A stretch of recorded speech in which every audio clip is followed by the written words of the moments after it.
Alright, so we're going to be replacing the Volvo's crankcase breather. So these tend to go bad and they leak oil into the intake, and then when you start up the car it just puffs out smoke, blue smoke. So the little rubber diaphragm inside of them tend to go bad and they just become looser over time, the spring wears out and they need replaced. They are known to be a bad design fault as well with these engines, and the 1.6 HDI obviously are known to being bad. They did a lot of changes to the valve cover over the years of this engine, and still never really got it right. So you see a lot of people run catch cans and stuff like that, but catch cans on this car is just not a viable option. So I'm going to change this and hopefully it'll reduce it slightly.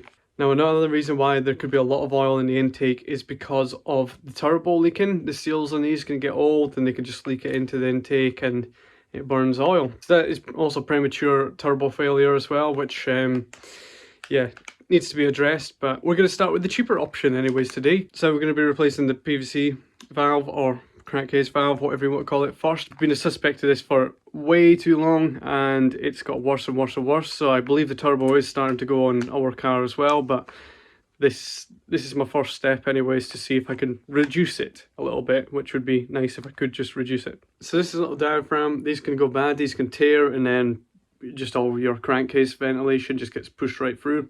Now when buying these online you might see that they come with an extra spring and a plunger. Some of these engines come with this, they need these, but I spoke to the eBay seller at the time and he confirmed that you can just, if your car doesn't have these on, don't put these on, just bin them, whatever you want to do. As you can see, there is 4 tabs on this. Okay, so first thing you need to do is to make sure that the new one is definitely the same as the old one that's on the car. Here is the breather pipe that goes into the intake, and I'll take this bit off. As you can see inside the intake pipe there is a fairly substantial amount of oil. I'll give you a little look into the turbo here. As you can see, it looks as if there's been oil dripping from the turbo as well. Alright, so get your screwdriver and then pry up the tabs. This requires 2 hands, and I found having another hand pulling up so as the tension on the tabs was kept so that they didn't re-clip themselves down helped a lot more as well. The reason why the kit comes with a new one, and hopefully your kit does, is because these tabs tend to snap, as you can see with mine. Off it comes. Reassembly is the same as the disassembly, so spring, rubber diaphragm, plastic bit. So spring, rubber diaphragm, plastic bit. I did find it easier to put the rubber diaphragm on first and then the plastic bit.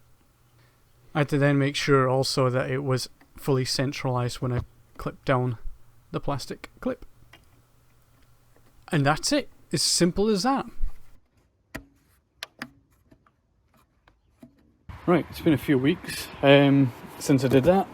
We have been using the car, small runs, big runs, all kind of runs, and yeah, there's been significantly a lot less smoke on startup. Like, I'm really surprised at how well it's been going.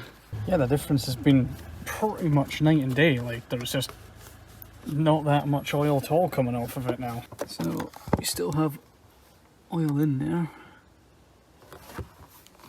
Still have oil in there. Oh, interesting.